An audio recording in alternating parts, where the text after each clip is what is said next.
ಇದು ಕೇಂದ್ರದ ನರೇಂದ್ರ ಮೋದಿ ಅವರ ಸರ್ಕಾರ ಒಂದು ದೇಶ ಒಂದು ಚುನಾವಣೆ ಅಂತೇಳಿ ಒಂದು ಕಾನೂನನ್ನು ತೆಗೆದುಕೊಂಡು ಬರ್ತಾ ಇದೆ. ಏನು ಇದ್ರ ಬಗ್ಗೆ ತಮ್ಮ ಅಭಿಪ್ರಾಯ?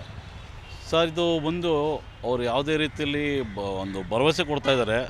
ಇದು ಒಂದು ಏನಂದರೆ ಗ್ರಾಮ ಪಂಚಾಯತಿಯಿಂದ ಹೈಟೆಕ್ ಮಾಡ್ತೀನಿ ಅಂತ ಹೇಳಿದ್ರು. ಗ್ರಾಮ ಪಂಚಾಯತಿಯಲ್ಲಿ ಇನ್ನೂ ಹೈಟೆಕ್ ಆಗಿಲ್ಲ. ಗ್ರಾಮ ಪಂಚಾಯತಿ ಮಾಡೋಕ್ಕೆ ಕೇಳಿ. ಗ್ರಾಮ ಪಂಚಾಯತಿಯಲ್ಲಿ ಮೊನ್ನೆ ಏನಂದರು, ಎಲ್ಲ ಪ್ರತಿಯೊಂದು ಗ್ರಾಮ ಪಂಚಾಯತಿಯಲ್ಲಿ ಎಲ್ಲ ಇಡೀ ಕರ್ನಾಟಕ ಆಗಲಿ ಇಡೀ ಇಂಡಿಯಾದಾಗಲಿ ಗ್ರಾಮ ಪಂಚಾಯತ್ ಲೆವೆಲಲ್ಲಿ ನಮಗೆ ಇದು ಕೊಡ್ತೀನಿ, ಇಂಟರ್ನೆಟ್ ಲೆವೆಲ್ ಕೊಡ್ತೀವಿ, ಡಿಜಿಟಲೀಕರಣ ಮಾಡ್ತೀನಿ ಅಂದರು. ಒಂದೂ ಮಾಡಿಲ್ಲ. ಇದನ್ನು ಇವಾಗ ಒಂದೇ ಚುನಾವಣೆ, ಒಂದೇ ರೇಷನ್ ಕಾರ್ಡು, ಒಂದೇ ಇದು ಮಾಡೋದು.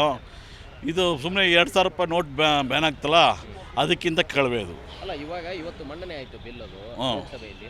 ಇದು ಜಾರಿಗೆ ಬಂದರೆ ಯಾವ ರೀತಿಯಾಗಿ ಸಹಾಯಕಾರಿ ಆಗ್ಬೋದು ಸರ್? ಇದೇನೆಂದರೆ ಕಣ್ಣೋಡ್ಸೋಕ್ಕೆ ಮಾತ್ರ ಮಾಡ್ತಾರೆ ಅಷ್ಟೇ. ಇದೇನೆಂದರೆ 15 ಲಕ್ಷ ಹಾಕ್ತೀನಿ ಅಕೌಂಟ್ಗೆ ಅಂತ ಹೇಳಿದ್ರು, 15 ಲಕ್ಷ ಹಾಕಲಿಲ್ಲ.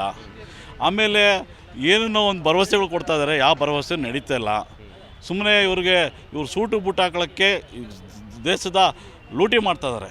ದೇಶವನ್ನು ಲೂಟಿ ಮಾಡಿ ಸೂಟು ಬೂಟ್ ಮಾತ್ರ ಹಾಕ್ಕೊಂಡು ಖರ್ಚು ಮಾಡ್ಕೊಂಡು ಸೂಟು ಬೂಟ್ ಹಾಕ್ಕೊಂಡು ಅವ್ರು ಊಟ ಮಾಡ್ತಾ ಇರೋದು ಸಾಮಾನ್ಯ ಜನ. ಇಲ್ಲಿ ಫುಟ್ಪಾತಲ್ಲಿಂದ ಇವಾಗ ನೋಡಿ, ತಿರ್ಗಾ ಮನೆ ಏನೋ ಫುಟ್ಪಾತಲ್ಲಿ ಅಂಗಡಿಗಳು ತೆಗಿಬೇಕು ಅಂತ ಅದು ಬೇರೆ ಮಾಡ್ತಿದ್ದಾರೆ. ಅದು ತುಂಬ ತೊಂದರೆ ಆಯ್ತದೆ ಜನಗಳಿಗೆ. ಇವಾಗ ಸಾಮಾನ್ಯ ಜನಕ್ಕೆ ಕೆಲಸ ಆಗಬೇಕು. ನೀವು ಏನೇ ಮಾಡಿ, ಒಂದೇ ಚುನಾವಣೆ ಮಾಡಿ, ಒಂದೇ ರೇಷನ್ ಕಾರ್ಡ್ ಮಾಡಿ, ಒಂದೇ ಸತಿ ಎಲೆಕ್ಷನ್ ಮಾಡಿ, ಅದು ಜನಕ್ಕೆ ಮುಟ್ಟಬೇಕು. ಜನಕ್ಕೆ ಮುಟ್ತಾ ಇಲ್ಲ. ಇದು ಸುಮ್ಮನೆ ನೆಕ್ಸ್ಟ್ ಎಲೆಕ್ಷನ್ಗೆ 2029 ಎಲೆಕ್ಷನ್ಗೆ ಇದು ಸುಮ್ಮನೆ ಒಂದು ಕಣ್ಣವ್ರು ಸಹ ಒಂದು ಡಮ್ರಾಟ ಅಂತೀವಲ್ಲ, ಡಮ್ರಾಟ ಆಡ್ತಿದ್ದಾರೆ ಅವರು. ಜನಗಳಿಗೆ ಡಮ್ರಾಟ ಮಾಡ್ತಾರೆ ಸರ್. ನಾನು ಹಿಂಗೆ ಮಾಡ್ತೀನಿ ಅಂತ ಯಾವುದೂ ಆಗಲ್ಲ. ಡಮ್ರಾಟ ಕೆಲಸ ನಿಲ್ಲಿಸ್ಬೇಕು ಇವರು. 2 ಲಕ್ಷ ಜನ ಕೆಲಸ ಕೊಟ್ಟಿದ್ದಾರಾ? ಇಲ್ಲ. 15,000 ಅಕೌಂಟ್ ಹಾಕಿದ್ದಾರೆ? ಇಲ್ಲ. ಆಮೇಲೆ ಇದು ನೋಡಿ, ರೈತರಿಗೆ ಭಾಳ ಒಂದು, ಈ ಕುರಿಗಾರರಿಗೆ ಆಗಲಿ, ರೈತರಿಗೆ ಈ ಡೈರಿ ಮಾಡೋರಿಗೆಲ್ಲಾಗಲಿ ಏನು ಮಾಡಿದ್ರು, ಕಿಸಾನ್ ಕಾರ್ಡ್ ಕೊಡ್ತೀನಿ ಅಂದರು. ಕಿಸಾನ್ ಕಾರ್ಡ್ ಕೊಡ್ತೀನಿ, ಸುಮ್ಮನೆ ಕಿಸಾನ್ ಅಂತ ಒಂದು ಇಲ್ಲ, ಬಂದಿಲ್ಲ. ಎಲ್ಲಿ ಕೊಟ್ಟಿದ್ದು ತೋರಿಸಿ. ಇಡೀ ಕರ್ನಾಟಕದಲ್ಲಿ ಹುಡ್ಕೊ ಬಂದ್ರು ಅಮ್ಮ ಅದು 10,000 ಕಾರ್ಡ್ ಕೊಟ್ಟಿರ್ಬೋದು ಅಷ್ಟೇ. 10,000 ಕಾರ್ಡ್ ಕೊಟ್ಟಿರ್ಬೋದು. ಎಷ್ಟು ಲಕ್ಷ ಜನಸಂಖ್ಯೆ ಇದೆ ನಮ್ಮ ಕರ್ನಾಟಕದಲ್ಲಿ? 7 ಕೋಟಿ ಜನಸಂಖ್ಯೆ ಇದೆ. 10,000 ಕಾರ್ಡ್ ಕೊಟ್ಟಿದ್ದಾರೆ ಅಷ್ಟೇ.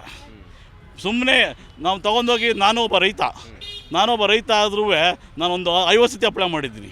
ಏನು ಕಿಸಾನ್ ಕಾರ್ಡ್ಗೆ ಕೊಡಲ್ಲ. ಸುಮ್ಮನೆ ಇದು ಏನಂದರೆ ಬಿಲ್ ಪಾಸ್ ಆಗಿದೆ, ಓಕೆ ಅಪ್ಪಣ, ನಮಗೆ ಜನಕ್ಕೆ ಏನಪ್ಪ BJP ಮಾಡ್ತಾಯಿದ್ದಾರೆ, ಏನು BJP ಮಾಡಲ್ಲ. ಸರ್ಕಾರ ಮಾಡಬೇಕಾದ್ರೆ ಜನರ ಸರ್ಕಾರ ಬರಬೇಕು, ಜನತೆಗಾಗಿ ಸರ್ಕಾರ ಬರಬೇಕು. ಮೀಡಿಯಾದವ್ರಿಗೆ ಒಂದು ಯಾವುದೋ ಒಂದು ಏನೋ ಮಾಡೋಕ್ಕೋದ್ರೆ ಮೀಡಿಯಾದವ್ರಿಗೂ ತೊಂದರೆ ಕೊಡ್ತಾರೆ. ಮೀಡಿಯಾದವರು ಬದುಕು ಏನಾಗಿದ್ದಾರೆ, ಏನಪ್ಪ ಇವ್ರು ಮೀಡಿಯಾದವರು ಬಂದರು ಅಂದರೆ ಮೀಡಿಯಾದವ್ರ ಬಗ್ಗೆ ಎಲ್ಲರೂ ಒಂದು ನೋಡಿ, ಇದೊಂದ್ಸದಕ್ಕೆ ಒಳಗೆ ಹೋಗ್ಬೇಕಾದ್ರೆ ಮೀಡಿಯಾದವರು ಪಾಸಿಲ್ಲ. ಅಲ್ಲಿಂದ ಬಂದು ನೀವು ಇದಕ್ಕೆ ಹೋಗ್ರಿ, ರಾಜ್ಯಸಭಾಗೆ ಹೋಗಿ, ಅಲ್ಲೂ ಪಾಸಿಲ್ಲ. ಫಸ್ಟು ಏನು ಗೊತ್ತಾ, ಇವ್ರು ಮಾಡ್ತಾರದು ಏನು ತಕ್ಕ ನೀವಂತಾರು ಹೋಗಿ ಅಲ್ಲಿ ವಿಡಿಯೋ ಮಾಡಿ ಜನಕ್ಕೆ ತೋರಿಸಿದ್ರೆ ಅದು ಪಬ್ಲಿಕ್ ಆಗ್ತದೆ. ಆ ಪಬ್ಲಿಕ್ ಆದಾಗ ಅವ್ರೇನು ಮಾಡ್ತಾರೆ, ಮೀಡಿಯಾದನ್ನು ಕಟ್ ಮಾಡೋಕ್ಕೆ ಫಸ್ಟು ಪತ್ರಿಕೆಯವ್ರು ಕಟ್ ಮಾಡಬೇಕು. ಪತ್ರಿಕೆ ಬೆಳೆಸಬಾರ್ದು. ಪತ್ರಿಕೆಯವ್ರಿಗೂ ಇವಾಗ ದಿನಪತ್ರಿಕೆಯಿಂದ ವಾರಪತ್ರಿಕೆಯಿಂದ ಎಲ್ಲ ಒಂದು ಲೆವೆಲ್ಗೆ ಹೋಗ್ಬಿಡ್ತಾರೆ.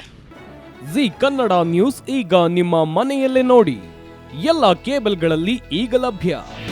ನಿಮ್ಮ ನೆಚ್ಚಿನ ಜಿ ಕನ್ನಡ ನ್ಯೂಸ್ ಈಗ ಸನ್ ಡೈರೆಕ್ಟ್ ನಲ್ಲಿ number 292, Tata play number 1664, Jio TV number 1334, NXT digital number 30, in cable number 30, city networks 51, U digital number 162, GTPL number 17, Rockline telecommunications number 42, Shri Basaveshwara cable number 168, rural cable network 60, Vinayaka digital 57, Abhishek cable 821, city channel 53, Siddeshwara cable network 57, V4 digital Infotech 628, Surya digital networks 53, Gajanan digital number 836, Malnad Infotech private limited number 56, Metrocast number 830, Victory digital number 167ರಲ್ಲಿ ನೋಡಿ ಆನಂದಿಸಿ.